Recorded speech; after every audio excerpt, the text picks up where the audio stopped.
Sai Satcharita, Chapter 46 Baba's Gaya Trip, Story of Goats.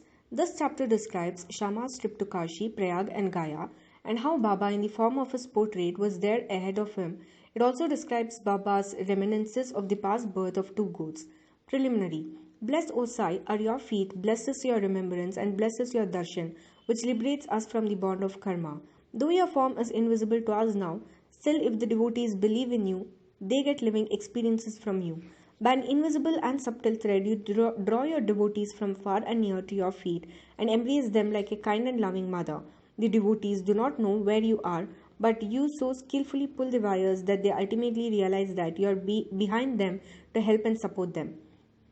The intelligent, wise, and learned folk fall into the pit of the sansar on account of their egoism, but you save by your power the poor, simple, and devout persons.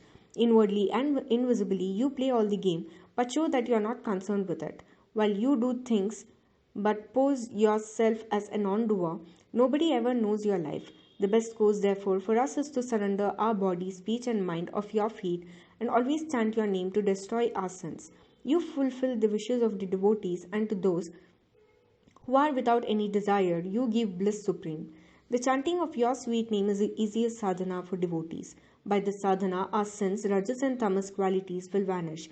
The sattva qualities and righteousness will gain predominance, and along with this, discrimination, dispassion, and knowledge will follow. Then we shall abide in ourselves and our Guru, who are one and the same. This is what is called complete surrender to the Guru. The only sure sign of this is that our mind gets calm and peaceful. The greatness of this surrender, devotion, and knowledge is unique, for peace, non attachment, fame, and salvation, etc., come in its wake. If Baba accepts a devotee, he follows him and stands by him day and night at his home or abroad. Let the devotee go anywhere he likes, Baba is there ahead of him in some form, in an inconceivable manner.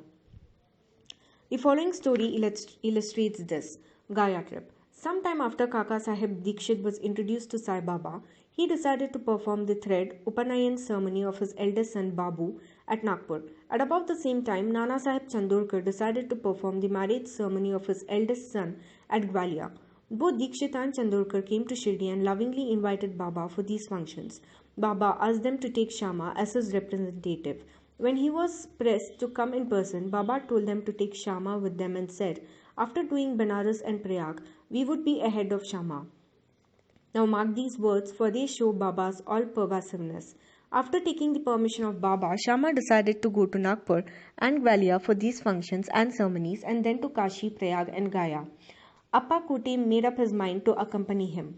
They both went first to Nagpur for the thread ceremony. Kaka Sahib Dikshit gave Shama rupees 200 for his expenses.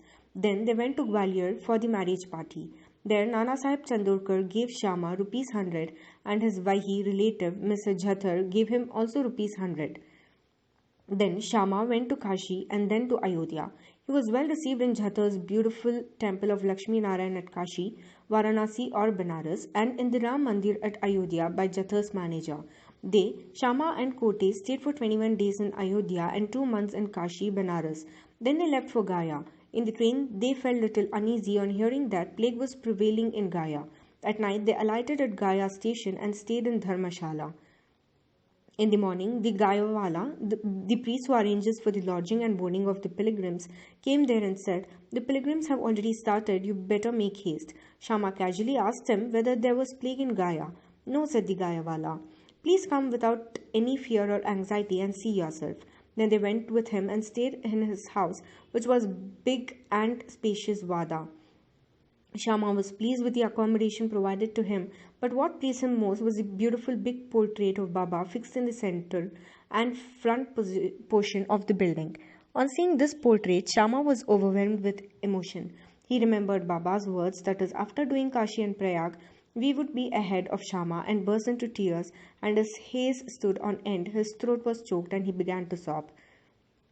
The Gayawala thought that he was afraid of plague prevailing there, and therefore was crying. But Shama inquired of him how he got Baba's portrait there. He replied that he had 200 or 300 agents working at Manmad and Puntambe for looking after the convenience of the pilgrims to Gaya, and from them he heard about Baba's fame. Then about 12 years ago, he went to Shirdi and took Baba's darshan.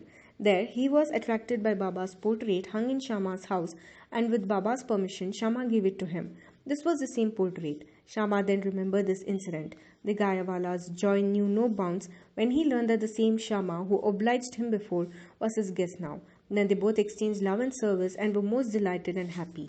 The Gayawala gave him a royal welcome. He was a very rich man. He sat in a palanquin and made Shama ride an elephant and attended to all his comforts and conveniences.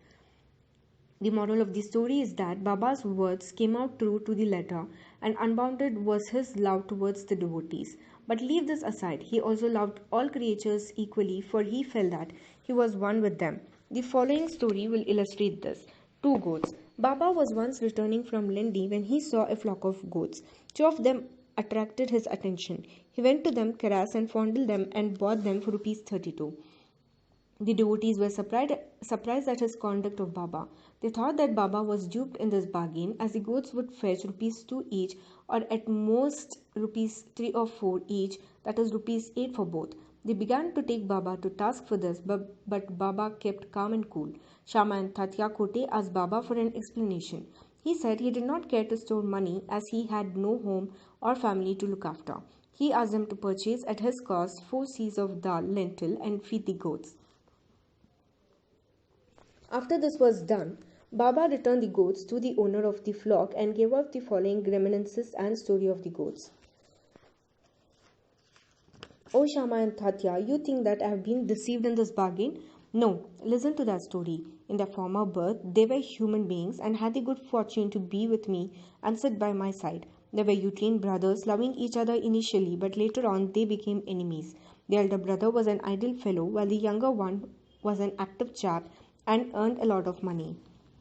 The former became greedy and jealous and wanted to kill his younger brother and take away his money. They forgot their fraternal relations and began to quarrel with each other. The elder brother resorted to many devices to kill his younger brother, but all his attempts failed.